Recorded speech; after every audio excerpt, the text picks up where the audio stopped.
Call the meeting to order then of Power Valley Healthcare District Corporation. All righty. Don, would you do the roll call, please? Thank you. Cox, Here. Gallagher, Nunez, Here. Pimentel, Here. Chair Friel. Here. Thank you. You have a quorum. Thank you.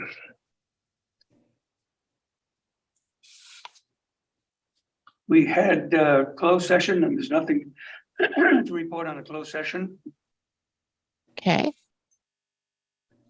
Under agenda modification consideration for this particular agenda, would like to take out of order the items and do 1 through 4 and then 6 and finishing with item number 5 as the last agenda item before adjournment.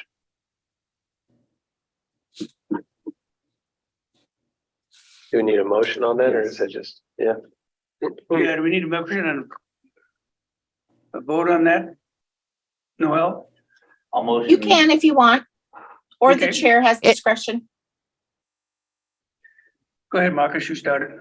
Just for transparency and consistency, I'll motion approval of the amended agenda. I'll second that. Any discussion? Now, would you pull the board, please, then, on taking the agenda modification that we just discussed? Cox, Yes. Gallagher, Nunez, Yes. Pimentel, Yes. Chair Friel. Yes. Okay, moving along, public comment on matters not on the agenda. Anyone in the audience, public, make a comment to the board? I have no raised hands. Okay, we'll close the public session and move on then to comments from board members. Don't see any hands waved, so we can move on. Close that section. Consent items.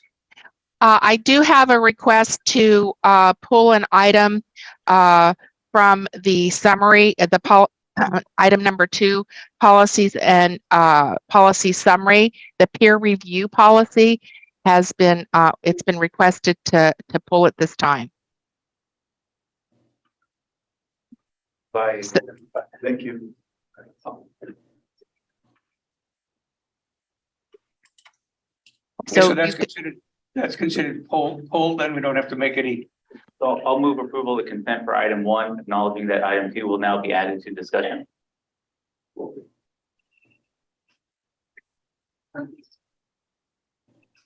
You're just doing one. I did the motion for both. Approve the consent for the minutes and then acknowledge that item 2 for the policies will move into discussion. Is it moving? Well, I should clarify that before. Yeah. I'm not sure what you're saying. Are there questions on, to be pulled for questions, or is there a discussion that we want to have with the item? No, it's They- polled they- for another- Next meeting. for another meeting. Yeah, so Yeah. number two was included originally in the summary of policies for approval. The item that we had discussed, the policies being removed for discussion at the next meeting. The remaining policies in item 2 will remain as part of the consent. Yes. Thank you. Thank you, Mr. Brandon, for clarifying that.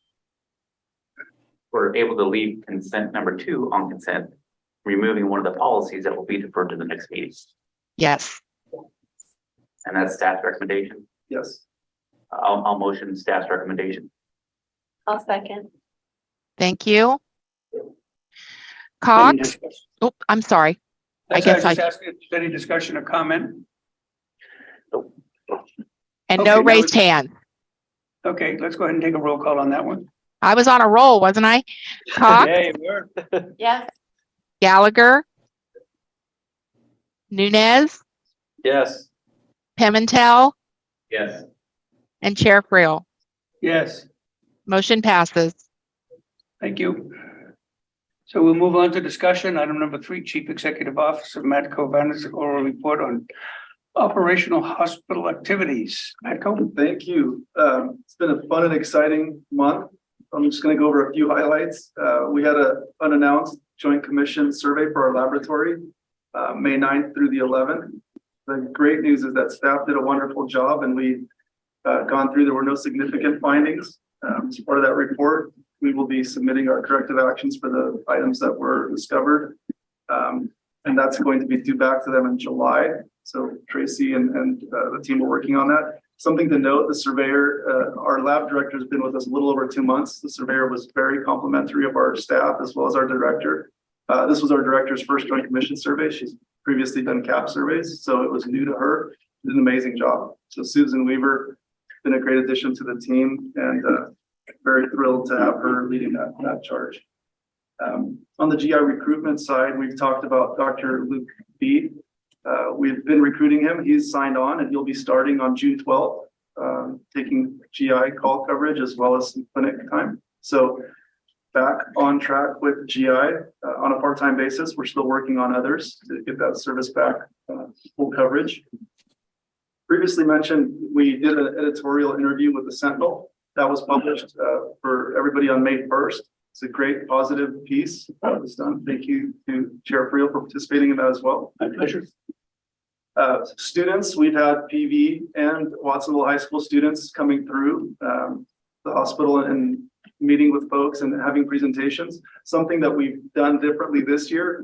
Historically, we've had them shadow clinical folks. This year, we brought in all different specialties from the hospital. The students were thrilled and were amazed at all the different components that go into running a hospital. So we're very excited that they may be influenced to join healthcare in some capacity. That program is done for this year, but we're looking forward to continuing expanding it next year.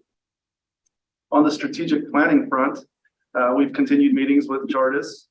They will be meeting with some of our strategic partners, Salud County, as well as KP for the coming weeks.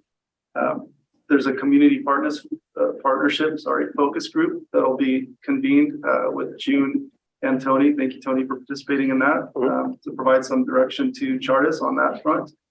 And we're working on scheduling the half-day board retreat where you all will get the opportunity to participate and review the progress that's been made so far and set our course. Successful hospital week. We had a great hospital week with a lot of fun events. We capped it all off with a barbecue on that Saturday. We had about 200 attendees, and a thank you to Dr. Gallagher for participating in that as well. I think everybody had a good time. It was fun for all. Food was great. The barbecue was delicious. The chef should be commended for that. Hold on, Mecca. I couldn't see for 2 days because of the smoke, and my wife didn't let me in the house because I smelled like smoke, but it was worth it. On the community relations front, just a quick overview of some of the things we've been participating in. First week of May, Second Harvest Food Bank, their committees for DEIB as well as finance. We've been participating in Santa Cruz County Emergency Management Council is also held the first week of May, and that's a council that we've been participating in and members of for decades at this point. On May 8th, I had an opportunity to join a contingent from Watsonville to visit the Mission Economic Development Agency in San Francisco, understand the work that they've done and all the things that they've been able to accomplish for their community. The Mission District is about the size of Watsonville. Obviously, it's in San Francisco, but they've done amazing work partnering with different agencies and healthcare organizations to really move that community along. So it was a great trip. We had participation from a lot of folks within the city, as well as the city represented itself. So we're looking forward to furthering that relationship and participating in that going forward. On May 8th, the county conducted a disaster drill, surge event. Hospital participated in the midst of everything else going on. It was very typical for the hospital with chaos as well as Joint Commission and then surge event. So did a good job. Our ED was primarily tested and came through it really well. We had 2 observers from the county. They were very complimentary of our response, and we're looking forward to building some depth. We had a lot of turnover and new people on the teams, but everybody performed admirably. So we're very excited about that and looking forward to taking advantage of that momentum and building on that. On May 12th, I met with Walt Mills from Dominican for the residency program, as well as some representatives from Salud to discuss next steps for our partnership. So we're going to continue that conversation. They'll be coming back this June to meet with Dr. Angel and hopefully Dr. Cox as well to discuss our participation in that residency program. The goal there is just really just opening up our community to these new doctors and with the hope of luring some doctors into our community.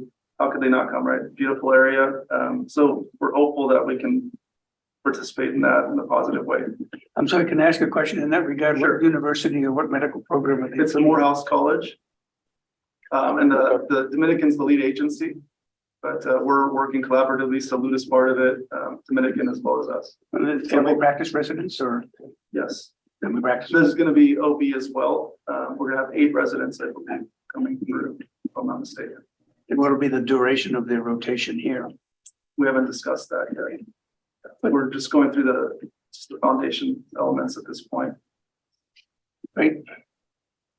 We've been continuing our donor meetings. We have some scheduled for later this week as well as ongoing through this month. Just providing updates and follow-ups to the investors, letting them know where we stand today and what we've accomplished so far and what our goals are, coming goals. May 24th, PVPSA held a great event honoring Heroes in Prevention award ceremony. Dr. Cox was there as well. Thank you for attending and nominating one of the recipients. It was a great event, great to convene with all the local leaders, spend some time with them. And last but not least, Senator John Laird will be visiting our hospital again. He's going to be coming for an update from his previous visit. And a great thank you to Marcus as well as Tony for participating and joining us for that visit. Is that coming up or should I And have it? On Friday. also want to introduce a new member of our team who you've met already, is our lovely photographer, also in her spare time does marketing. Nancy Gear has joined us. This is week 2 or 3. Actually 4, believe it or not. 4. Time is flying. Time flies.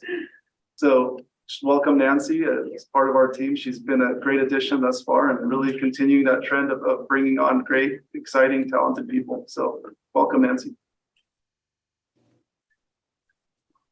That's it for today. So can I add something to that? I don't think you mentioned it, and I apologized if I didn't, but you're being recognized by the Community Health Yeah. Trust for one of their leadership Oh, awards coming up on the yes, that, 16th. failed to mention that. Yeah. Congratulations, and thanks. Thank you. We're Appreciate so it. shocked that you failed to mention that. I'll just add to the minutes more talk about Matco. Thank you all. Appreciate it. That concludes my report. Thank you. Any questions for Matco? Okay, hearing none, we'll move on. So as we agreed earlier, we're going to take the agenda out of order a little bit and do item number 6. We're gonna go with 4 right now. Yeah. I'm sorry, did I miss one? Oh, yes, I'm sorry, Julie. I've been looking at it for a half an hour. And I forgot about it. So item number 4, It is, yes. monthly financial performance. Okay, so can we pull up the finance presentation, please?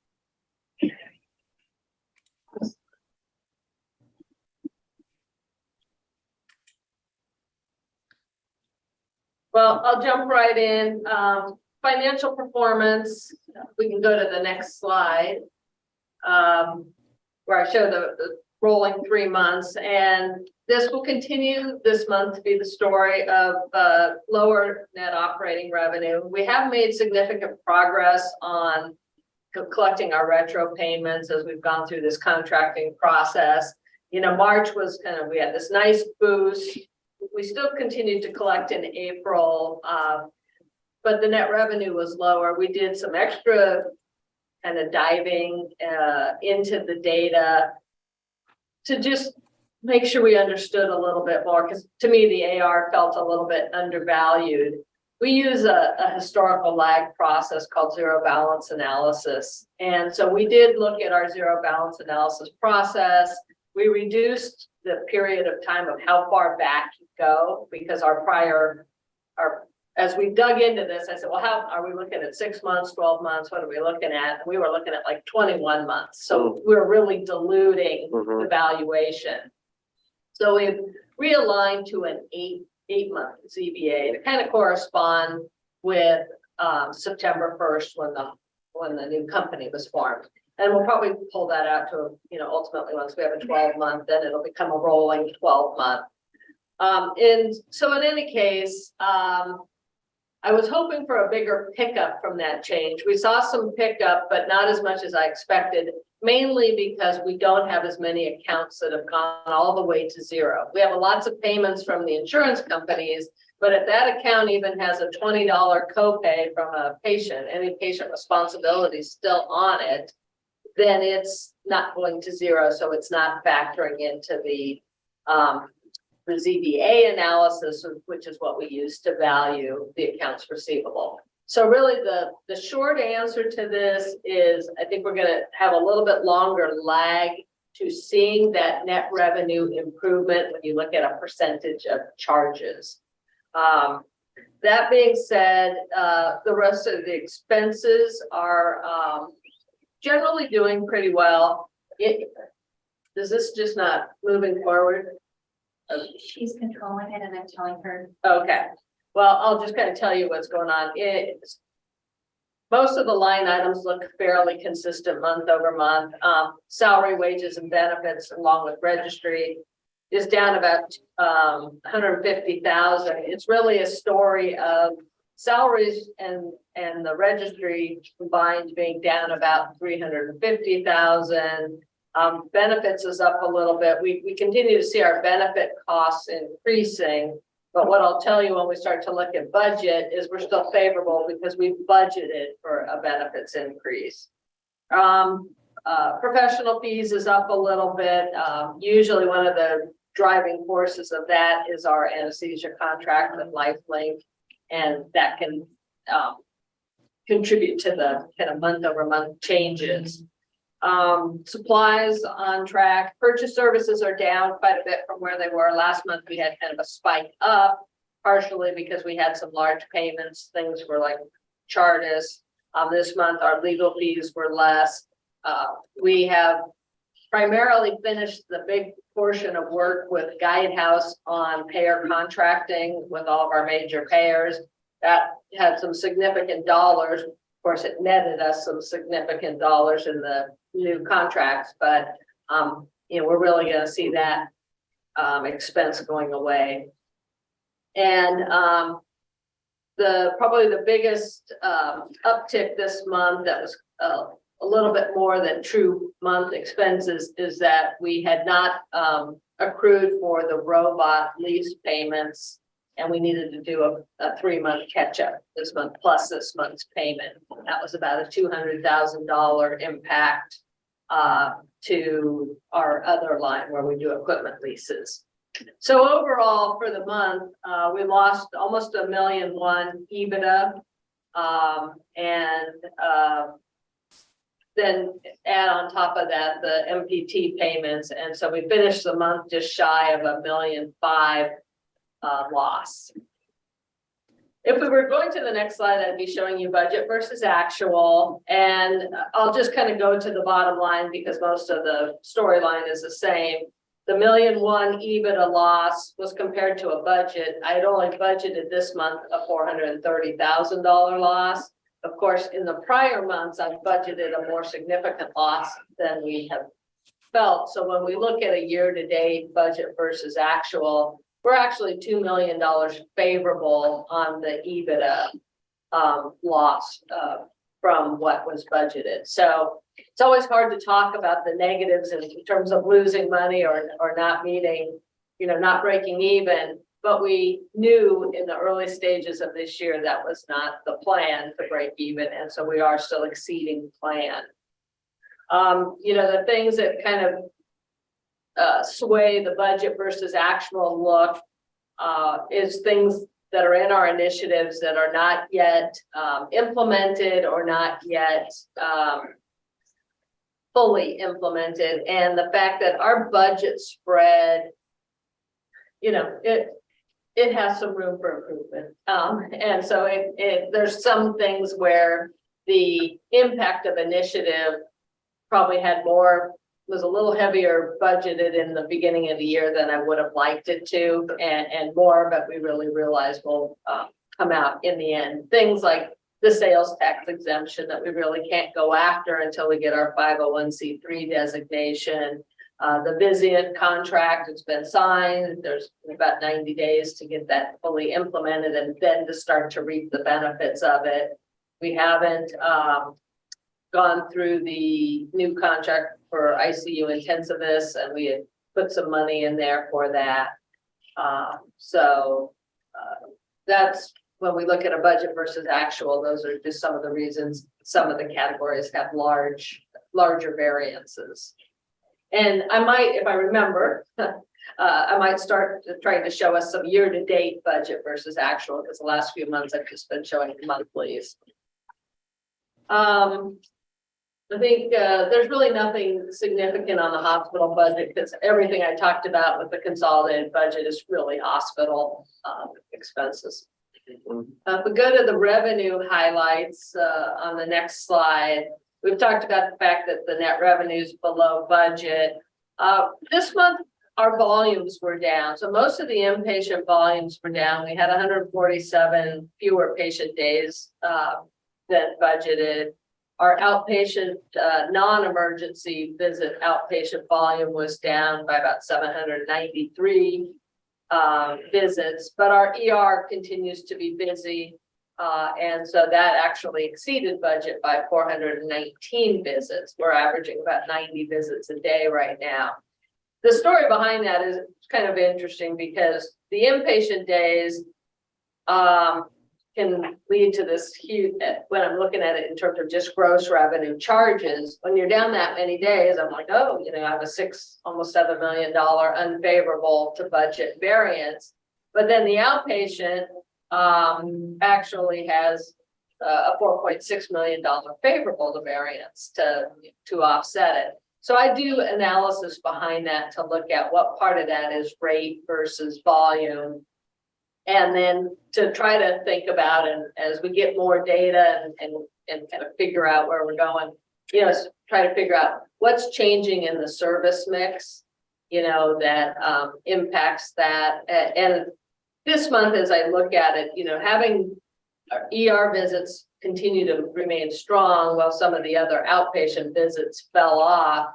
ER visits are more expensive, tend to have higher charges than just your normal, you know, lab or even radiology visit. So that per value of those can do it. And then of course, inpatient stays depending on the acuity of the patient and the types of services. I'll talk a little bit more about some stats here so you can see a little bit of detail along with that. Real quickly before we go there, on the next slide, the expenses. Generally, most of this stuff is kind of what I've already talked about. Salary benefits together is only about 0.5% over budget and favorable on a year-to-date basis. The supplies, I think once we get that Vizient contract, we'll get some of this overage of being $360,000 unfavorable year-to-date. Some of that will come back in line. The pro fees we've talked about, we haven't implemented the ICU intensivist contract. Utilities is now becoming more, we're not stuck with that old, the PG&E rates where we had those huge months of very high utility bills. We now have the new contract, and so the utility bills have kind of normalized back down to where we would expect them. We talked about the robot accrual, so we had a catch up this month in the robot accrual. And I think some of our favorability here in the lease and rent costs is the fact that, you know, we do have budget for eventually leasing some cath lab equipment, and that of course is not hitting us yet. And a lot of the purchase services, which you don't see on this slide, but we're favorable there, about $1.1 million. A lot of that relates to services that we get for legal from the transition costs that we've been, you know, working towards eliminating and doing well there. So on a year-to-date basis, our expenses are $3.8 million favorable. Next slide. inpatient stats, so everything was pretty much down this month, other than deliveries has improved month over month for the last since March. Inpatient service surgeries has kind of recovered because we saw a couple of months of fairly low inpatient surgeries. Most of the rest of the stats are down from what was budgeted. For all of these, except for deliveries, our budget was based on trying to look at a 3-year average, and then also kind of how the months, looking at that 3-year average, how to spread the months based on what had happened in prior 3 years. Deliveries only was done on a 1 year, so the delivery budget looks a little out of whack. And I went back and looked, and we actually just had a very high April last year with deliveries, so it kind of threw it out of whack. I think our overall delivery budget is fine. It just hasn't got spread, month over month. Next slide. The outpatient visits, not a lot to show on this slide, really talks to the fact that our non-ER visits were down. You can see down about 340 from last month, and our ER visits continue to climb. I think I definitely have a budget spread issue in the non-ER visits up at 3852. We did know that, we have seen a little bit of reduced volume in wound care, and I've seen a number of times if we have staffing concerns in the imaging departments, then that impacts some of the imaging services that we can provide. So I think those are some of the key drivers in this month's outpatient stats. And we did, outpatient surgeries is, remaining fairly strong. Next slide. So now I wanted to go to the turnaround. I don't know if there's a way to fix that slide. It's not showing the whole thing. I've been working on how to give you some quick updates on the turnaround plan. Last month, I took a little kind of elongated approach, trying to explain some of how to get there. This time I decided I'm going to spend less time telling you all the work we do behind the scenes and kind of just get to the bottom line story. So the first page is on revenue initiatives. Our revenue initiatives add up to about $18 million that we budgeted this year. We are still tracking them based on a adjusted patient day. And so we're looking at what was actually accomplished in net collectible patient revenue, what was budgeted, where's the variance. We're not, we know we have, from looking at our, and this works in gross revenues. We always talk about net revenue when I'm talking about the payer contracts, but we know from our gross revenue perspective that we're off about $3.9 million. And so I look at what portion of that is volume driven versus what I call rate. In this case, the rate is a per adjusted patient day. So the volume piece on we do have more adjusted patient days than we've budgeted by a little over 1,000 more adjusted patient days. So we're getting a pickup from having more volume. That's a positive 4 million, but it's offset by the fact that we haven't, fully implemented all these initiatives. We've had some lags and some delays. And so that rate variance of a minus almost 8 million gives us the $3.9 million unfavorable. So then I looked at trying to break apart from some of the initiatives perspective, what makes up that 3.9 million. And we did not implement the robot until March, and that was kind of a slow ramp up in March. So I said, 3-month delay there is worth about 200,000. We have not implemented the cath lab yet. So the first 4 months of the year, that's about $1.2 million. And then we have been very focused on the revenue cycle side on just getting these payer contracts implemented, getting retro payments, getting TINs and NPIs and bank accounts set up. We still have a lot of work to do on the denials management, making sure we're collecting timely You're kind of what I call the normal revenue cycle work, when you're not doing all this contracting and change of ownership work.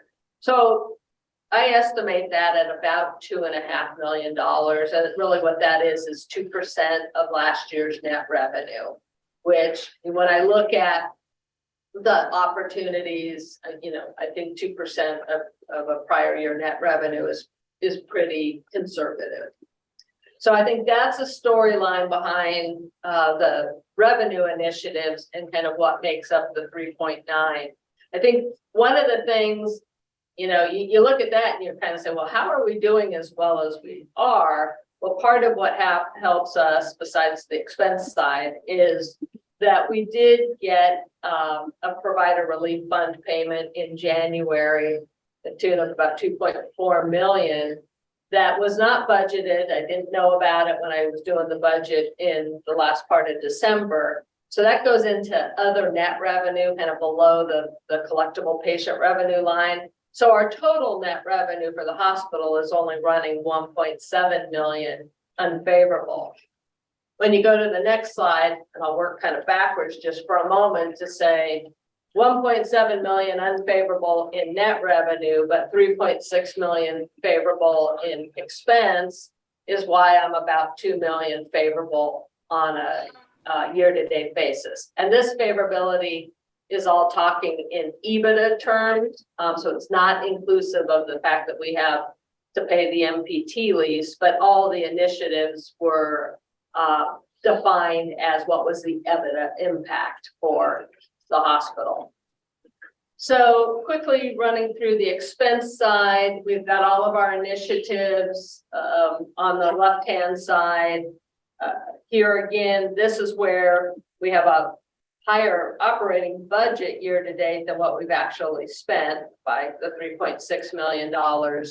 I looked at salaries on that kind of volume versus rate because we had, as I mentioned before, about 1,000 more adjusted patient days, salaries being a significant portion of our expenditure. You can see there that having extra volume costs us more money, but it's offset by the rate variance where we are doing some work in improving staffing, less reliance on registry, improving overtime, a little more focus on productivity and staffing in the evening hours. I see the nursing soups putting a little more energy on the soup report about check staffing here, close down this section, things like that. So it's coming through in the financials. We have I mentioned that our benefits are increasing, but we budgeted heavily for benefits. So we do have a favorable variance right now. We've talked about some of these other initiatives with the asterisks, pro fee contract, sales tax, PPO. Haven't implemented those yet. So those each have about 200,000 to them. And right now we're about 2.7 million towards these transition costs that we're, just not working at that same run rate that was previously, eating it up. So $3.6 million favorable on the expense side. And so these two pages together, and I continue to work this. I don't have any more slides in the packet about this, but I continue to work how I want to show this data because it is some of the data that we take to donors when they knew that there was a plan out there and they want to know how are you doing against the plan and are you on track? Are we going to make it? Is our money well spent? And so continuing to try to tell the story so that they understand how we're looking at things from the financial perspective, from what's been projected to happen the rest of the year, the cash flow perspective. And it's starting to come together and I will continue to bring it. So with that, I'm open to questions. Thank you. Just a real quick question for Friday. I'm sure you're going to be in the room with Senator Laird. I'd love if you could have a presentation like this for him. I think it'd be really educational, maybe not as long, but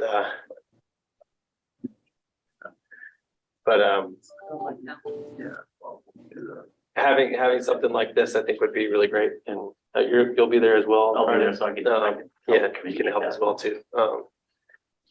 Something like this would be really good for him. Correct. And so To to see. Julie's point, she's been working on this. It's evolved. Mhm. Different meetings we've had with donors and their suggestions. We're tailoring it. So it kind of fits the bill for everybody, Yeah, finance people as well as the lay people there. but thank you. No, it's really informational. Thank you. Julie, I just want to acknowledge yours, again, you and your team's work. It's a phenomenal job presenting to the finance committee yesterday. We reviewed these numbers, we spent a lot more time. I think I tried to end the meeting short and said, no, we want to keep going. But I appreciated that. Our reporting gets better every month. I also appreciate the transparency where you're saying, where we have opportunities to improve the models. And I know we will. So I just want to acknowledge the work behind the scenes, but also the vision about where we're going. That's hard to find. And I appreciate that you're bringing both those elements to us. And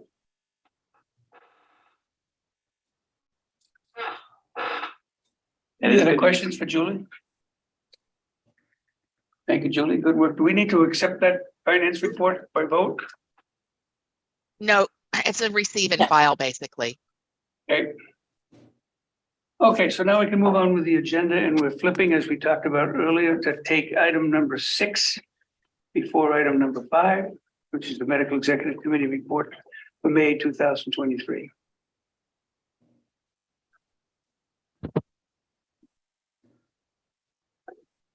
We're gonna make that report, Dr. Angel? So just a high level overview, sorry. We need to make it again. Just a high. Well, level, what we said. we don't even need to do that if we want to just go ahead and make a recommendation that we That's the approve the report. report that we received in an earlier session. Correct. I'll make that motion. I'll move staff recommendation. I'll second. All Moved and right. seconded. Any questions? We have no one with raised hands on this item. Okay, so will you pull the board to accept the Medical Executive Committee report for May 2023? All right, Cox, Yes. Gallagher, Nunez, Yes, Pimentel, Yes, Chair Friel. Yes. Motion passes. Okay, moving on to final item, item number 6, the line of credit. Marcus, did you have some So just, comments? I have to say my thing first. Yep. So just for the record, because I work at Salud, there's a potential conflict of interest, so I'm gonna recuse myself. Thank you. And I'm going. Thank you. Okay, thank you. Marcus, did you want to make a comment about your? yeah, different than thanks, Kim. Katie, but under the same general category. I have a little statement I've prepared, and thank you, Noel, for giving me some prompts and tips. But as an employee of the County of Santa Cruz, I'm in the position of the county budget manager for the County of Santa Cruz. And I wanted to self-disclose that for the purposes of our board's conflict of interest code and under the California Nonprofit Public Benefit Corporation law, 103 that we follow for conflict of interest, I may be considered as an interested person. Accordingly, I wanted to inform our board that it's my belief that I do not have a conflict of interest for the hospital's action of hearing about a possible revolving loan agreement with Santa Cruz County Bank that could be supported by the County of Santa Cruz. Within the County of Santa Cruz and with consultation with the County of Santa Cruz Legal Counsel, all county staff that may work on any such agreements or any items pertaining to the hospital exclude me from participating in the development of those documents and finalizing any of those agreements. More importantly, many of those items also involve work under our county audit controller's office, who is led by an independently elected position, who reports directly to the board of supervisors, and who I have no oversight or responsibilities for. With respect to the other two conflict of interest laws for the purposes of these items, one is the staff at the California Fair Political Practices Commission, county council, and our hospital board's legal counsel all lean toward the same place, that I do not have a conflict of interest either under the Political Reform Act or the Government Code Section 1090. Therefore, I feel I do not have a conflict of interest regarding these potential actions. Nonetheless, per our conflict of interest procedures, I will leave the room and allow for the board to make that determination if I should return or remain outside until the item is complete. Thank you.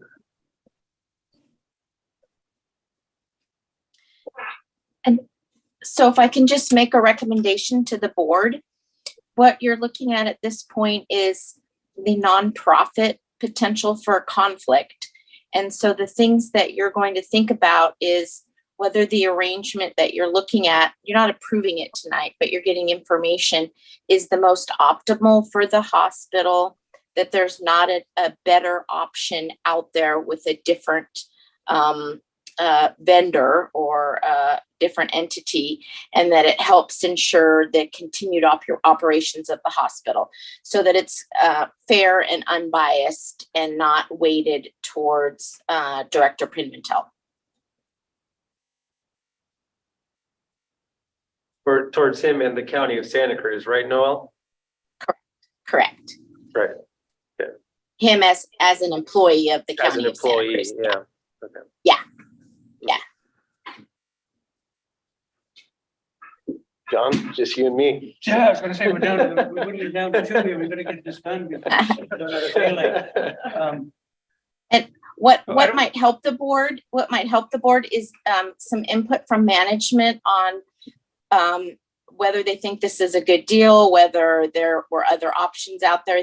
At issue is the county guaranteeing being the guarantor under this, and just maybe some explanation of whether other options were pursued, and whether this is fair market and reasonable, things like that. Thank you. Julie, Michael, you want to speak to that? Sure. I think the probably to be able to just hit a couple of highlights so we do decide whether he comes back or not. The county of Santa Cruz is involved, but not the only participant in this line of credit. Because we're going for a line of credit with security from other external agencies, because we don't own our own property as a way to secure it. We have looked at other options in a revolving line of credit, trying to be asset-based and tie it to accounts receivable.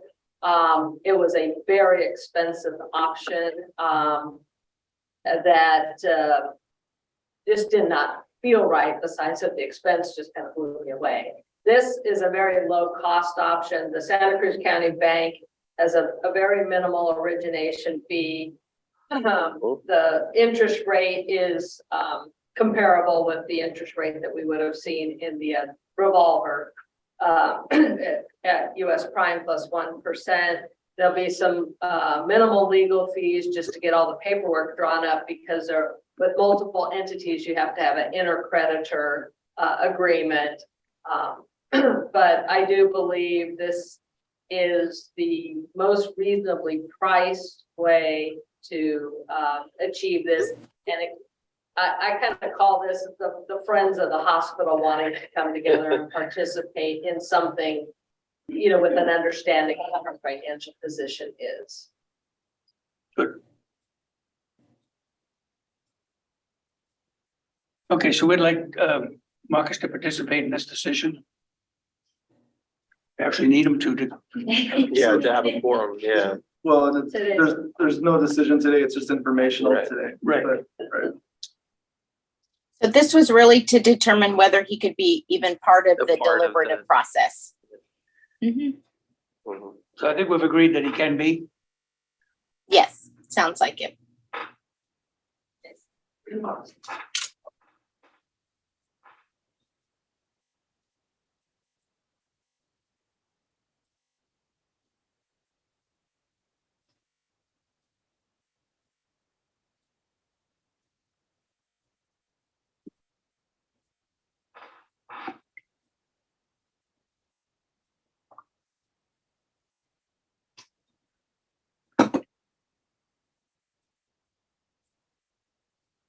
So Marcus, we discussed your continued participation in this process of receiving information regarding the $5 million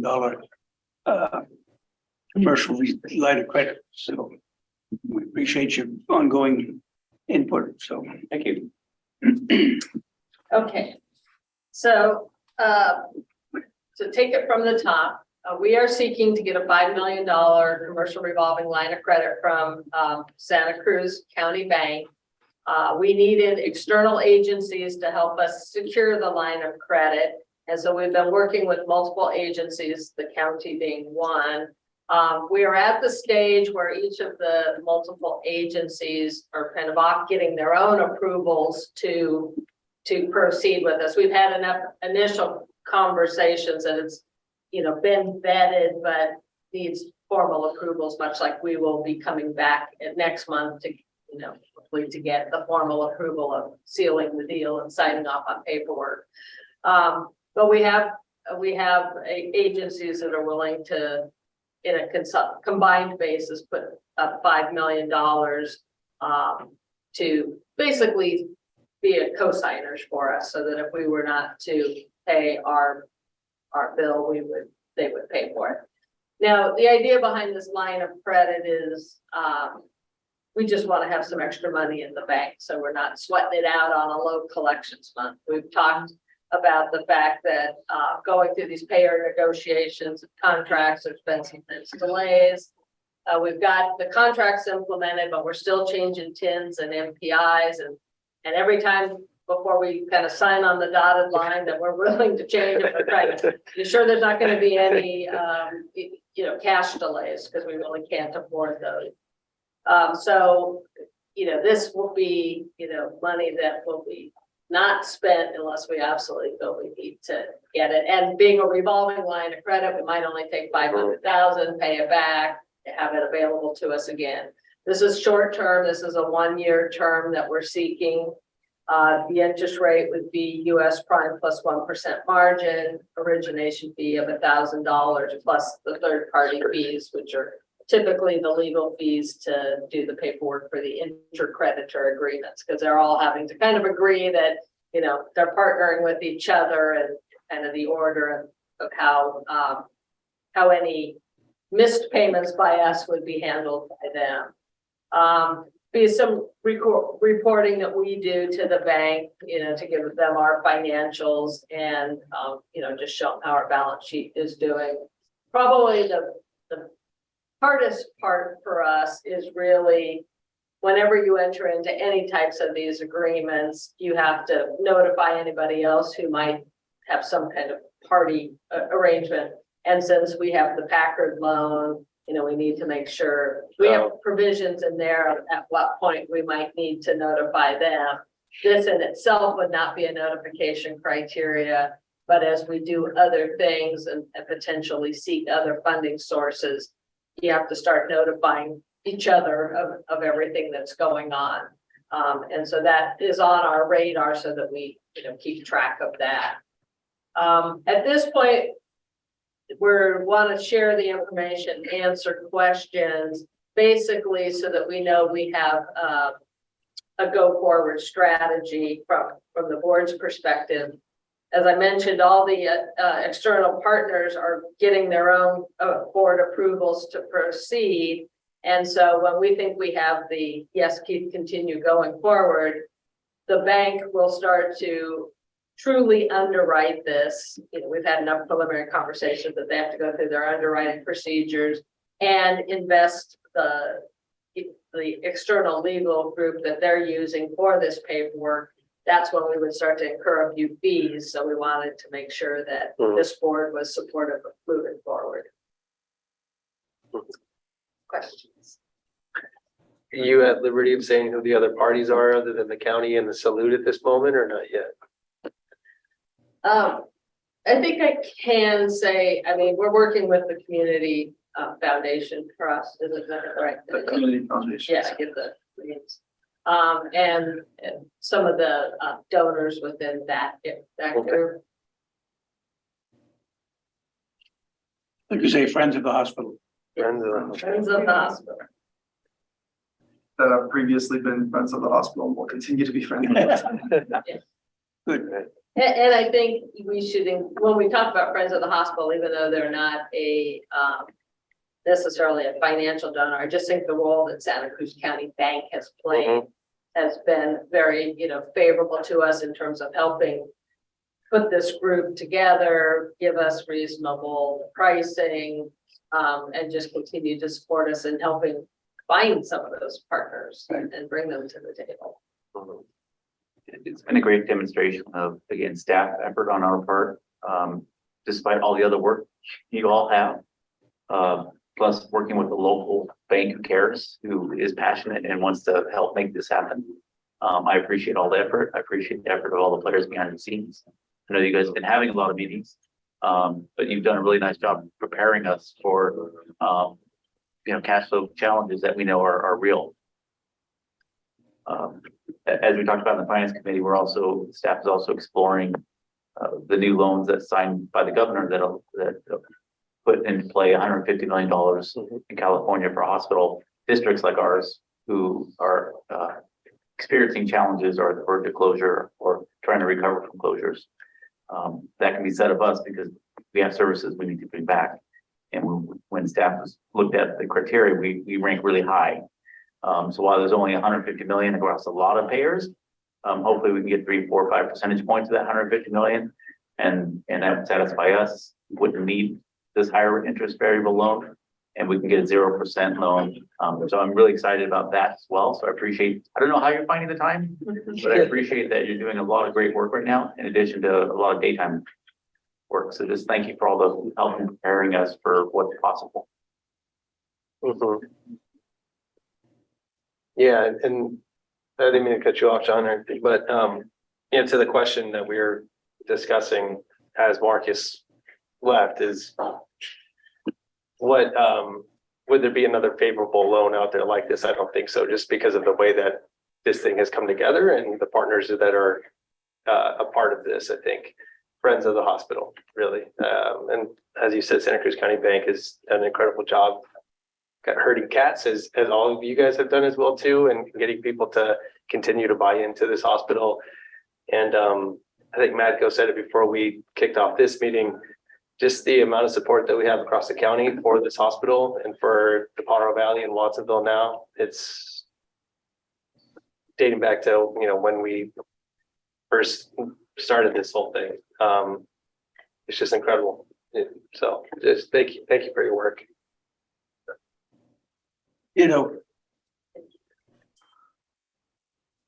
So there's no need for action. This is just a recommendation that we. Yeah, this is just to tell I think you what we we're working concur on. with the process we're And following. then I would plan that, hopefully, my goal is by the next meeting to be bringing forward, for the Documents. formal approval and saying, everybody's on board. Here's what we want to commit to, so that we can have a board resolution to actually participate. Thank you. So if there's nothing further to come before the board, we're ready for adjournment.